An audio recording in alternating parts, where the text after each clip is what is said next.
കർണാടക ഹൈദരാബാദ് യാത്രക്കിടയിൽ നമുക്കൊരു farm house visit ചെയ്യാൻ അവസരം കിട്ടിയിട്ടുണ്ടായിരുന്നു. അപ്പോൾ അതിൻ്റെ കാഴ്ചകളാണ് നമ്മൾ നിങ്ങളുമായിട്ട് ഷെയർ ചെയ്യാൻ പോകുന്നത്.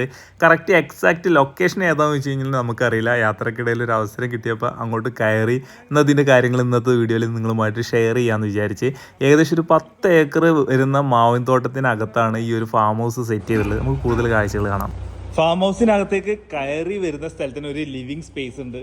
ഇവിടെ ഒരു TV കാര്യങ്ങളൊക്കെ സെറ്റ് ചെയ്തിട്ടുണ്ട്. പിന്നെ ഇവിടെ ഇഷ്ടിക കാര്യങ്ങളാണ് കാണുന്നത്. മൂസാക്ക് അവിടെ ഊഞ്ഞാലിരുന്ന് ആടാൻ തുടങ്ങിയിട്ടുണ്ട്. എന്താണ് എക്സ്പീരിയൻസ്? നല്ല രസമുണ്ട് സംഭവം. അധികം എക്സ്പെൻസീവ് അല്ലാന്നുണ്ടല്ലേ?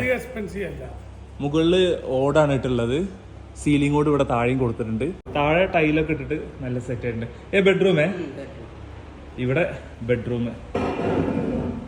വാവ്, സൂപ്പർ ബെഡ്റൂം എന്ന് വെച്ച് കഴിഞ്ഞാൽ വിശാലമായിട്ടുള്ള നല്ല അടിപൊളി ബെഡ്റൂം. ഒറ്റ നോട്ടത്തിന് ആ സ്പേസിങ് ആണ് നമുക്ക് ഇഷ്ടപ്പെട്ടത്.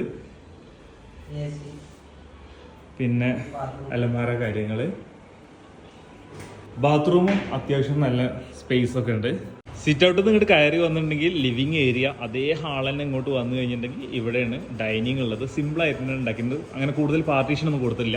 ഡൈനിങ്ങിനോട് ചേർന്നിട്ട് ഇപ്പുറത്ത് തന്നെയാണ് കിച്ചൺ സെറ്റ് ചെയ്തിട്ടുള്ളത്. ഇവിടെ ചെറിയൊരു പാർട്ടീഷൻ കാര്യങ്ങളൊക്കെ വുഡൻ്റെ സംഭവം കൊടുത്തിട്ടുണ്ട്. പിന്നെ ഇവിടെ അത്യാവശ്യം നല്ല വാഷ് ബേസിൻ ഏരിയ ഇവിടെ ഉണ്ട്. പിന്നെ കിച്ചൺ സ്പേസ് ആണ് ഈ കാണുന്നത്. കബോർഡൊക്കെ കൊടുത്തിട്ട് നല്ല രസമാക്കിയിട്ടുണ്ട്.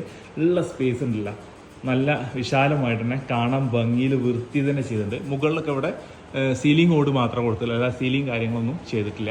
ലൈറ്റൊക്കെ കൊടുത്തിട്ട് നല്ല സെറ്റപ്പാണ് സംഭവം. ബായ് നല്ല സപ്പോർട്ടാണ്. നമ്മളിവിടെ വന്ന സമയത്ത് ഇവിടെ TV ഒക്കെ ചാലു ആക്കിയിട്ട് നമുക്ക് കാണിച്ചു തന്നിട്ടുണ്ട്. ഇവിടുത്തെ കാര്യങ്ങൾ എങ്ങനെ, സൗകര്യങ്ങൾ എങ്ങനെയുള്ളത് കാണിച്ചു തരാൻ വേണ്ടിയിട്ടായിരിക്കും. സ്വന്തമായിട്ടൊരു തോട്ടവും അതിനകത്തൊരു ഫാം ഹൗസും സെറ്റ് ചെയ്യാൻ ആഗ്രഹിക്കുന്ന ഒരുപാട് ആൾക്കാർ നമ്മളെ കൂട്ടത്തിലുണ്ടായിരിക്കും. അത്തരത്തിലുള്ള ആളുകളിലേക്ക് ഈ ഒരു വീഡിയോ ഷെയർ ചെയ്ത് കൊടുക്കാൻ ശ്രമിക്കുക. നല്ലൊരു എക്സ്പീരിയൻസ് തന്നെയായിരുന്നു നമുക്ക് ഇവിടെ ഉണ്ടായിരുന്നത്. എങ്ങനെയുണ്ടായിരുന്നു? സൂപ്പർ. ഫാം ഹൗസിന്റെ ബാക്ക് സൈഡിലായിട്ടാണ് പൂള് സെറ്റ് ചെയ്തിട്ടുള്ളത്. ഓപ്പൺ ആയിട്ടുള്ളൊരു ഏരിയ കേട്ടോ. ഇപ്പുറത്ത് ചെറിയ കുന്നും ചെരുവുകളൊക്കെ, അങ്ങനെ ആൾതാമസമൊന്നും ഇല്ലാത്ത ഏരിയ എന്ന് തോന്നുന്നുണ്ട്. പ്രത്യേകിച്ച് ആരെയും വീടുകളൊന്നും കാണുന്നില്ല ഈ ഏരിയയിൽ. ഇതിൻ്റെ ഫിൽട്രേഷൻ വരുന്നത് ഈ ഏരിയയിലാണ്. വൺ ഡേ ഒക്കെ ഇവിടെ ഒക്കെ സ്പെൻഡ് ചെയ്യാൻ പറ്റുകയാണെങ്കിൽ അടിപൊളിയായിരിക്കും. ഇവിടെ ഇതിൻ്റെ ഓണേഴ്സ് ഉണ്ടല്ലോ, അവരെ ബന്ധുക്കൾ, അങ്ങനെ കുറച്ച് ആൾക്കാർ മാത്രമൊക്കെ ഇവിടെ വരലുള്ളൂ. ഇത് റെൻ്റ് ഔട്ട് ചെയ്യലില്ല എന്നാണ് അറിയാൻ കഴിഞ്ഞത്. ഈ ഒരു ഫാം ഹൗസ് ചുറ്റും മാവും തോട്ടം തന്നെയാണ്.